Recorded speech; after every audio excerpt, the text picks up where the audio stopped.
It's been more than a week since my last live stream. Well, while I was away, significant developments transpired in geopolitics. South Korean president was impeached. German chancellor received no confidence vote and is expected to step down. Canada's Justin Trudeau is also under pressure to resign. We're in December, in fact, has always been an eventful month, not just because it's the most important holiday season in the West, but because it often proves dramatic for heads of state and regimes. King Edward VIII abdicated in December 1936 to marry Wallis Simpson. The former Soviet Union disintegrated in December 1991. Romanian dictator Nicolae Ceausescu and his wife were executed in December 1989. Saddam Hussein was captured in December 2003.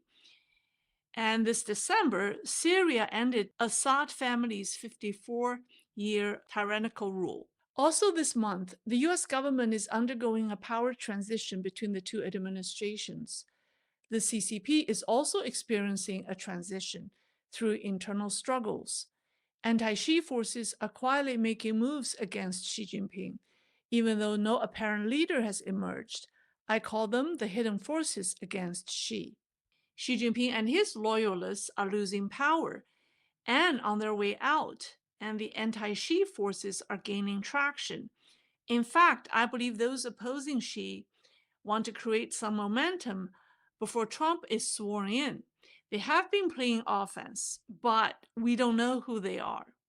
Perhaps the lack of a leader is the right approach in China, or else their goal won't be accomplished. So far, there isn't an apparent leader for the anti-Xi faction. It may be a group of people with one or a number of leaders. Yu Jianhua, director of China's General Administration of Customs, who is a member of the 20th Central Committee. So he's part of the top 200 CCP leaders. He died on December 10th, one day after he was interrogated by the Central Commission for Discipline Inspection. Allegedly, on the evening of December 10th, he shot himself in his office. Yu was a ministerial level official whom Xi Jinping trusted and promoted at the 20th Party Congress. On the day of his death, he was seen on TV meeting with the party secretary and governor of Jilin province, and he looked healthy. So his interrogation by the discipline inspection investigators and the subsequent sudden death revealed the devastating nature of CCP's political struggles. Former law professor and dissident Yuan Hongbin said in an interview that one of the most influential princelings, General Liu Yuan, recently sent a letter to the CCP central leadership. The letter pointed out the political, economic, and diplomatic crisis the regime faces. His letter represents the concerns of the princelings about the future of their so-called red legacy. In General Liu's own words, he was burning with anxiety, which prompted him to write the letter. What's most shocking in his letter was his revelation that many military officers now carry loaded firearms at all times. 这个北京官场啊，近日流传的很热的一个话题，那就是刘源呢，他不是给习近平上书，是给中共中央上书。这个上书的题目就很惊悚啊，他用的是曾经2次担任中共的最高领导人的这个瞿秋白，被国民党处决之前的一篇著名文章的题目叫做《多余的话》。刘源居然以这个多余的话呢作为他的自己这份上书的题目，而这份上书从总体上看呢，可以讲啊是整个太子党或者是红二代呀，对中共的前途啊发出的一个悲鸣啊。这份上书的主题就是，如果按照习近平现在的这个路线继续推行下去，亡党亡国啊，很可能成为事实。震撼的一个就是，他直接指出，现在很多的军官啊，配枪都是日夜不离身，而且上了膛啊，只要是被这个中纪委或者军纪委找去谈话啊，随时准备和这个调查人员同归于尽。这是一个我们大家都知道，中共的官员以前是不断的自杀呀，对，经常出现自杀潮，而现在呢，很可能出现一个新的浪潮，那就是对军纪委的调查人员开枪的这种新的一个反抗浪潮。所以他特别指出这一点，这是军心不稳的一个极其可怕的这个象征啊，也是亡党亡国的一个征兆了。Professor Yuan gave two examples. In late October, the Party's Commission for Discipline Inspection and the Military Commission for Discipline Inspection jointly issued a document reporting two cases in which the subject of investigation opened fire. The first case occurred in late August in the Central Theater Command.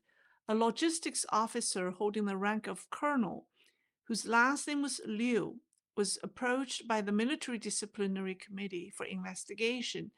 During the investigation, he shot and killed two investigators before turning the gun on himself.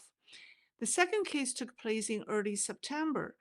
In the Southern Theater Command, a naval officer holding the rank of senior colonel was confronted by a military disciplinary committee for an investigation. He used his firearm to kill 4 investigators and was later shot dead by nearby guards. As a result, now the investigators from the discipline inspection committees are asked to wear bulletproof vests while conducting interviews and interrogations. And Professor Yuan stated that the above report, this joint report released by the two commissions in October, caused a significant uproar within Beijing's political circles.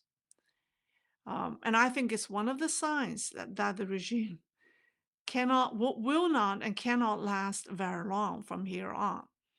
Some people want Xi Jinping to actually remain in power for a bit longer because they say he does a good job destroying the regime from within. And this is similar to the view held by some individuals in the military. There are PLA military officers who want Xi Jinping to start a war against Taiwan. They know war will empower the military, the PLA, and thus give them a better chance of staging a coup to overthrow Xi. They understand a failed Taiwan operations will bring down Xi Jinping.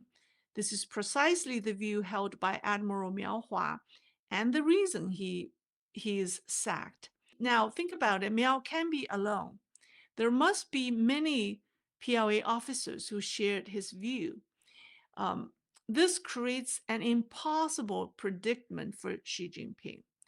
He used to believe that those who oppose his plan for war, such as former Defense Minister Li Shangfu and the Rocket Force commander Li Yuchao, were disloyal. Now he discovered those who support the war are even more dangerous. And what does that mean? That means Xi Jinping literally has no one he can trust in the PLA. Please watch the full live stream to get the latest update on the political dynamics in Zhongnanhai.